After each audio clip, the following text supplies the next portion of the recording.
Salam sejahtera, terima kasih karena bersama dengan saya di Nazilin Unity Channel. Isu paling hangat di Dewan Rakyat hari ini ialah berkaitan dengan dua perkara.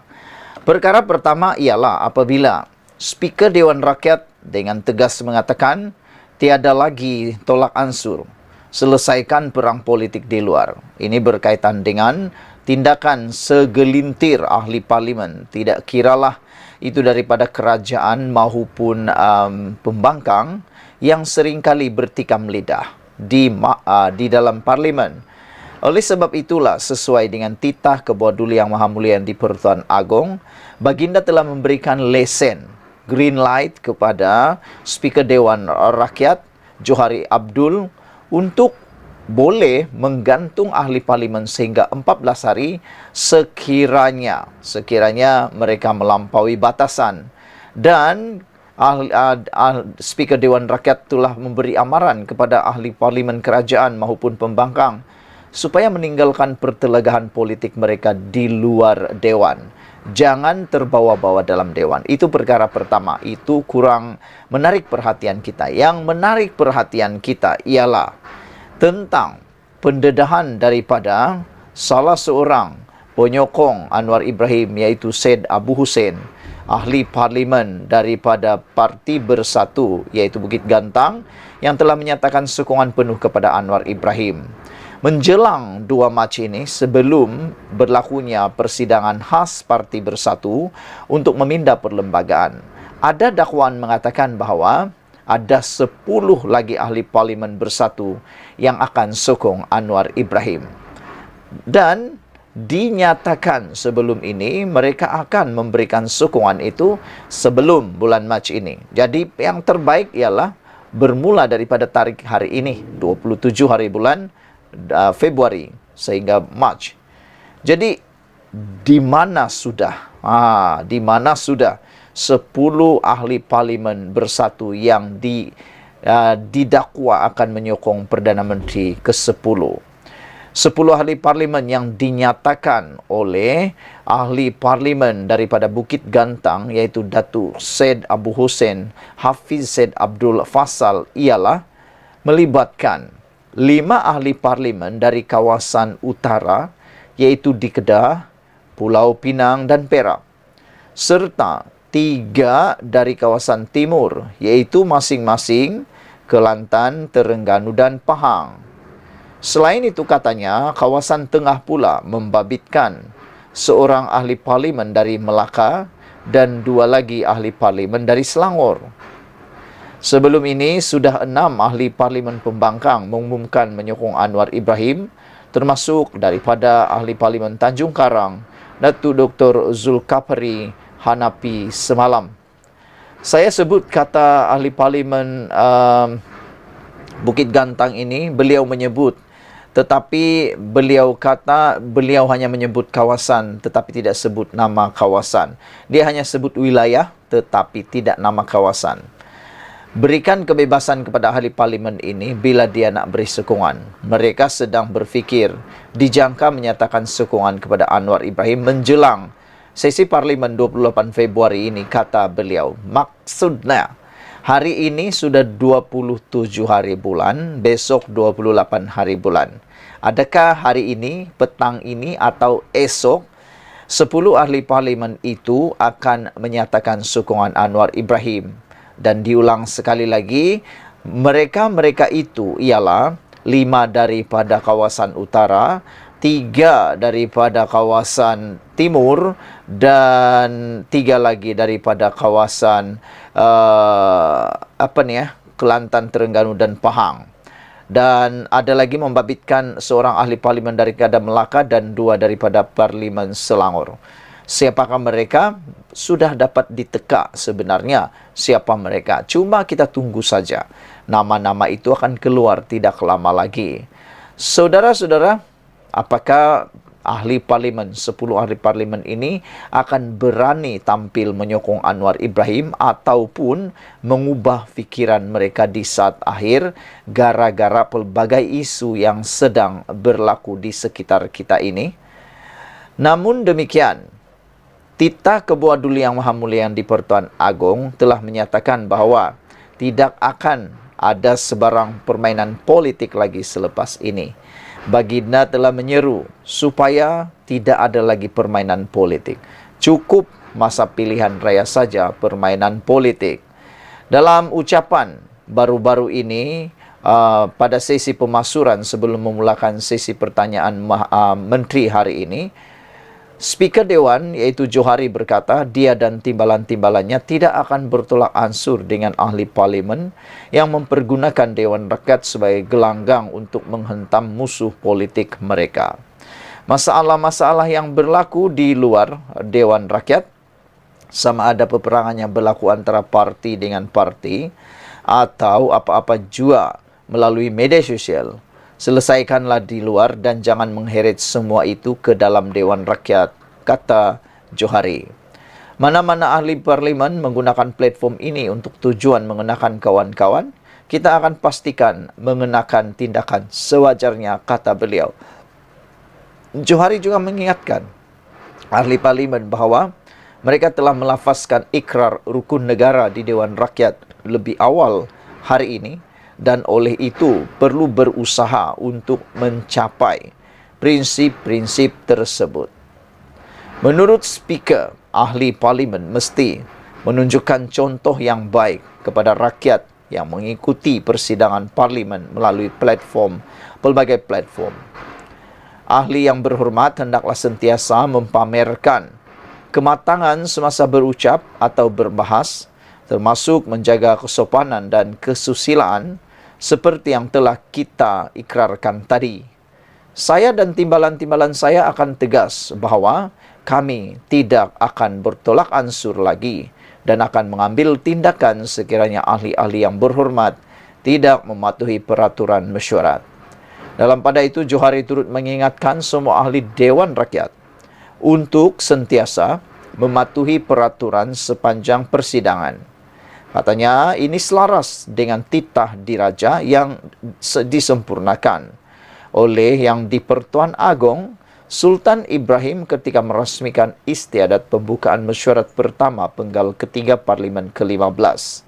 Semalam Sultan Ibrahim menyentuh pelbagai isu, termasuk teguran kepada semua ahli Dewan Rakyat dan Dewan Negara. Johari turut memperingatkan ahli parlimen tentang beberapa peruntukan dalam peraturan-peraturan mesyuarat Dewan Rakyat yang perlu sentiasa dipatuhi. Antaranya peraturan 36 dalam kurungan 8 yang membataskan perbincangan mengenai kelakuan atau sifat yang di-Pertuan Agong, Raja-Raja Melayu yang di-Pertua Negeri atau beberapa kategori jawatan lain. Sekian dulu untuk kali ini. Jangan lupa tinggalkan komen anda. Ahli parlimen juga diingatkan supaya tidak melanggar mana-mana syarat dalam Perlembagaan Persekutuan atau Akta Hasutan 1948. Bye-bye. Selamat pagi, salam sejahtera. Netizen menganggap keputusan daripada Yang di-Pertuan Agong pagi tadi telah menoktahkan sepenuhnya usaha Perikatan Nasional Pembangkang untuk mengganggu-gugat kestabilan kerajaan madani yang ada sekarang ini, kerajaan perpaduan. Ini kerana sebelum ini kita semua digemparkan dengan pelbagai langkah yang mahu diambil oleh Perikatan Nasional Pembangkang, semata-mata mahu menjatuhkan kerajaan perpaduan Anwar Ibrahim. Selain daripada itu, tindakan mereka membuat pelbagai langkah-langkah yang tular di mana-mana, termasuk di seluruh dunia, di negara-negara luar, membuatkan ketidakstabilan ekonomi, ketidakstabilan politik. Apabila politik kita tidak stabil kerana ada kata-kata, andaian, ramalan dan sebagainya, kononnya kerajaan ini bakal tumbang, ekonomi akan turut berantai kesannya. Kata Saleh Said Kuruak, beliau kata kejatuhan nilai ringgit ataupun ketidakstabilan ekonomi Malaysia juga ada penyumbangnya kerana sikap pembangkang yang sering kali mahu mencanangkan kerajaan tumbang atau kerajaan tergugat. Jadi ada kebenaran apa yang beliau katakan itu. Tapi apabila Yang di-Pertuan Agong bertitah, Saya tidak akan layan usaha nak gugat kestabilan. Ini menoktahkan segala-galanya. Langkah Perikatan Nasional boleh kata noktah, dan kita gembira sebenarnya atas titah Kebawah Yang Maha Mulia di Pertuan Agong ini. Titah Agong ini mudah difahami. Dengan kata lain, mereka kena tunggu. Bukan sekarang waktunya berpolitik, tapi ini waktunya membangun, membina semula negara ini. Semua ahli parlimen sepatutnya bersatu padu. Tak kiralah mereka pembangkang atau kerajaan, mereka perlu bersatu padu. Yang di Pertuan Agong, Sultan Ibrahim Ibni Sultan Iskandar menitahkan bahwa Baginda tidak akan melayan sebarang usaha untuk menggugat kerajaan yang ada. Dengan menggunakan kata nama saya dalam titahnya, Sultan Ibrahim bertitah, Baginda mahu rakyat negara ini berpolitik hanya 5 tahun sekali. Ini terbaik. Inilah yang rakyat idamkan, yang diimpi-impikan oleh seluruh rakyat Malaysia. Sepanjang 2 bulan pilihan raya, kempen demi kempen pilihan raya, waktu itulah berpolitiklah habis-habisan. Biarlah Anda tidak tidurkah tak pulang rumah atau apa sekalipun yang Anda buat ketika berpolitik, berkempen pada waktu pilihan raya, buatlah sehabis baik. Habiskan segala-galanya pada waktu itu. Tapi selesai saja pilihan raya, yang bersaudara, yang menantu mentua, yang sepupu-sepupu, anak-anak, berkeluarga, kembalilah berdamai semula. Setahun sekali saja untuk Anda berpolitik. Cukup. Ini tidak. Ada yang sampai berlarutan sehingga bertahun-tahun akibat daripada berpolitik. Sehingga ada yang hampir putus keluarga. Kenapa? Sebab lupa bahawa politik itu cukup untuk setahun sekali sahaja. Baginda juga menegaskan, tutup pintu, saya ingin tegaskan di sini. Saya tidak akan melayan sebarang permintaan yang cuba menggugat kestabilan politik negara. Itu titah Baginda. Kita suka dan amat menyanjung tinggi ketegasan Agong kali ini. Apabila Baginda menegaskan, Baginda tidak akan melayan sebarang permintaan yang cuba menggugat kestabilan politik negara ini. Jadi cukuplah setahun sekali sahaja berpolitik. Sekali sahaja Perdana Menteri ditukar. Baginda pasti sudah muak dengan permainan politik. Baginda juga mengatakan, bertitah semua pihak mestilah menerima kenyataan dan menghormati kerajaan perpaduan yang telah dibentuk. Ini yang kita hendaki.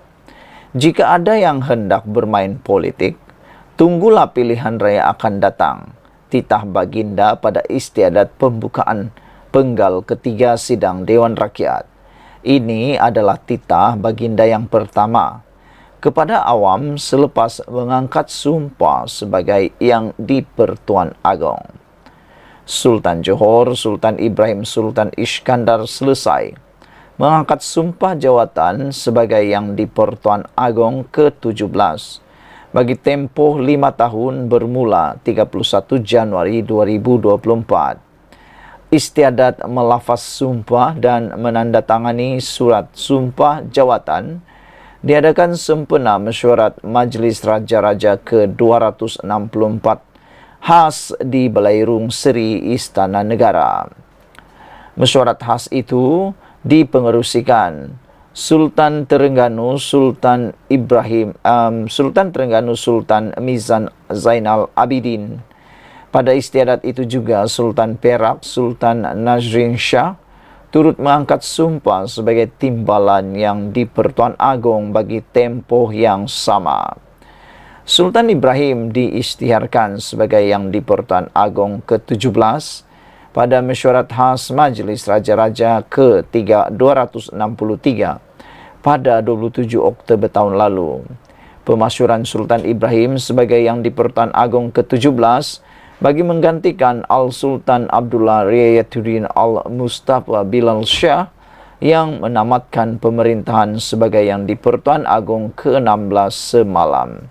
Saudara-saudara sekalian, itulah titah ke bawah duli Yang Maha Mulia Yang di-Pertuan Agong yang paling ditunggu-tunggu oleh rakyat Malaysia. Seperti yang kita jangka dan seperti yang kita ramalkan sebelum ini, Sultan Yang di-Pertuan Agong ke-17 ini adalah Sultan yang mungkin mencatat sejarah sebagai Sultan paling tegas pernah ada di Malaysia. Walau bagaimanapun, itulah yang diimpi-impikan rakyat Malaysia untuk menangani masalah perpaduan, masalah hutang negara ekonomi, dan juga masalah politik yang tak pernah berkesudahan di Malaysia. Apabila baginda bertitah, saya mahu rakyat ini di negara ini berpolitik hanya 5 tahun sekali, ini tegas. Jadi bagi mereka yang sampai sekarang masih berpolitik, berhentilah berpolitik, teruskan hidup ini sehingga pilihan raya akan datang. Sekian dulu untuk kali ini. Jangan lupa tinggalkan komen Anda, tekan butang subscribe. Kita jumpa lagi. Bye-bye. Selamat pagi. Selepas beberapa jam Agong bertitah di Dewan Rakyat di Parlimen, ini pula reaksi daripada Saitro Perikatan Nasional PAS tentang titah ke bawah duli Yang Maha Mulia Yang di-Pertuan Agong ini. Amat mengejutkan kerana mereka melontar komentar yang berbau coverage selepas titah Agong. Apa yang mereka fikir ni? Agong bertitah tidak akan melayan cubaan menggugat kestabilan politik dan bertitah agar menerima kenyataan serta menghormati kerajaan perpaduan yang sudah dibentuk. Titahnya, jika nak bermain politik, tunggulah masa pilihan raya. Dalam kumpulan telegram kelolaan Papagomo, Saitro Perikatan Nasional mula mengecam Yang di-Pertuan Agong setelah selesai majlis perasmian Parlimen. Ada ahli grup membuat tuduhan liar, kononnya ucapan Yang di-Pertuan Agong dibuat kerana baginda mempunyai kepentingan dan ada yang menyifatkan demokrasi telah mati. Komen lain seolah-olah mengugut Sultan Mahmud pun mangkat dijulang. Lupakan adat istiadat raja sekarang, kata komen-komen tersebut. Ulasan yang berbau khawarij dan boleh menghuru-harakan negara patut diambil tindakan tegas. Setelah negara membuat reformasi sistem demokrasi, mewujudkan kestabilan kerajaan dan meluluskan Akta Lompat Parti, Perikatan Nasional PAS masih berfikir cara lama. Pembangkang sepatutnya fahami had berpolitik dan mengajar pengikutnya mentaati asas negara seperti yang terkandung dalam Rukun Negara. Tidak cukup dengan Presiden PAS yang menyeru untuk merungkai perlembagaan penjajah. Kini pengikut Perikatan Nasional PAS menyebar kebencian terhadap Agong hanya kerana kepentingan politik sempit Perikatan Nasional PAS. Walhal mentaliti ulil amri adalah wajib selagi tidak menyuruh melakukan kemaksiatan. Saudara-saudara sekalian, laporan ini dipetik daripada harapandaily.com, ditulis oleh Ahmad Mursi. Saudara-saudara sekalian, sebelum daripada kejadian apa yang terkandung, apa yang dilaporkan ini ialah Agong telah pun memberikan penegasan bahawa semua rakyat, masyarakat, semua penduduk di Malaysia usah hasut rakyat dengan isu 3R. Itu pesan Sultan Ibrahim Agong kita yang ke-17. Baginda mengingatkan rakyat agar tidak memainkan isu 3R. Tetapi, mengapa kumpulan-kumpulan tertentu seperti yang baru kita bacakan tadi itu tidak serik-serik pula bermain 3R? Jangankan nak mau politik, mendapatkan keamanan pun sukar kalau macam begitu.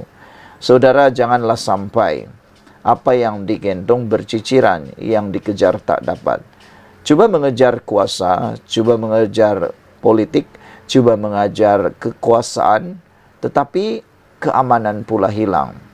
Kekuasaan tak dapat, huru-hara pula negara. Itulah yang cuba dielakkan oleh Kebawah Duli Yang Maha Mulia di Pertuan Agong.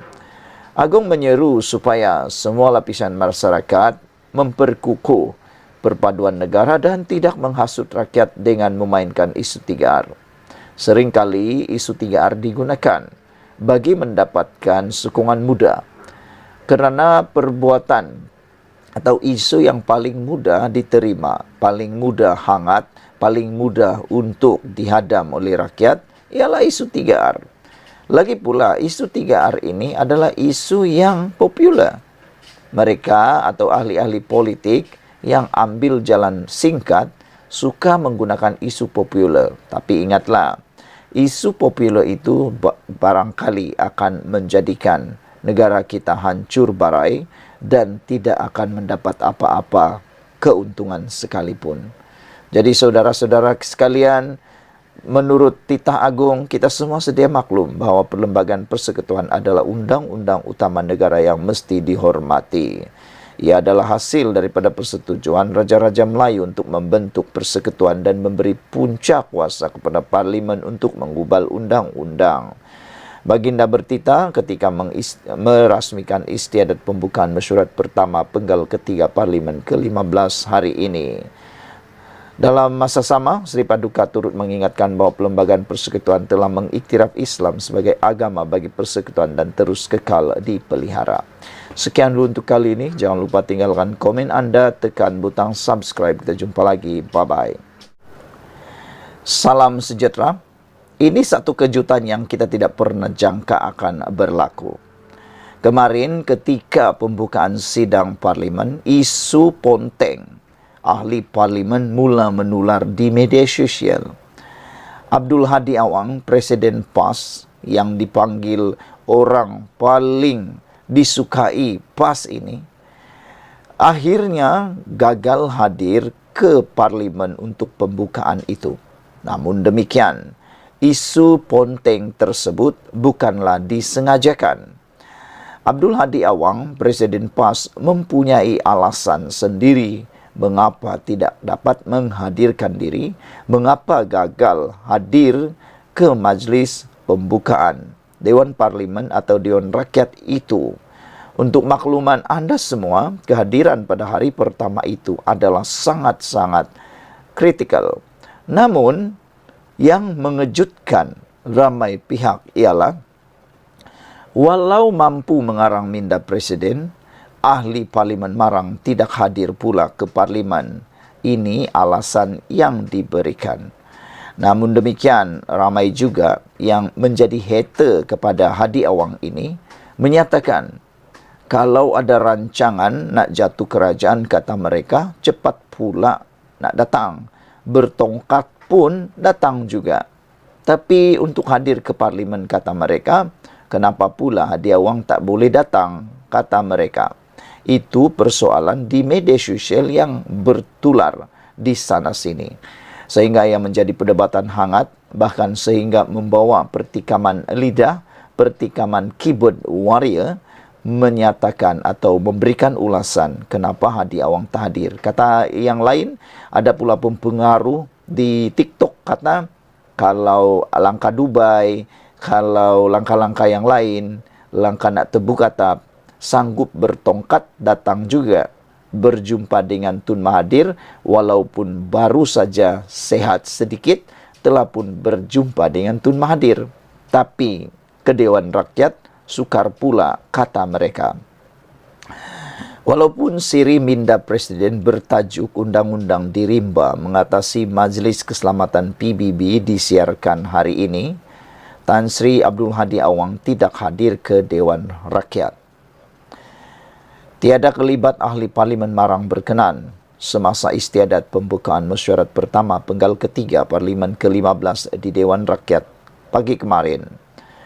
Namun demikian, setiausaha kepada ahli parlimen itu, iaitu ahli parlimen Bacok, Muhammad Syahrir C. Sulaiman, ada alasan kenapa ketidakhadiran tokoh itu berlaku. Beliau yang juga setiausaha politik kepada Abdul Hadi Awang menyatakan bahwa keadaan kesihatan Abdul Hadi Awang tidak mengizinkan dan masih dalam tempo pemulihan. Tapi itulah ramai yang mempersoal bagaimana Hadi Awang boleh menulis di ruangan ataupun di minda Presiden walhal beliau dalam keadaan tidak sehat dan tidak mengizinkan. Mengapa boleh pula menulis tapi tak boleh hadir, kata mereka. Bekas Menteri Besar Terengganu sepenggal itu dikatakan masih mempunyai beberapa rawatan susulan di hospital di Terengganu.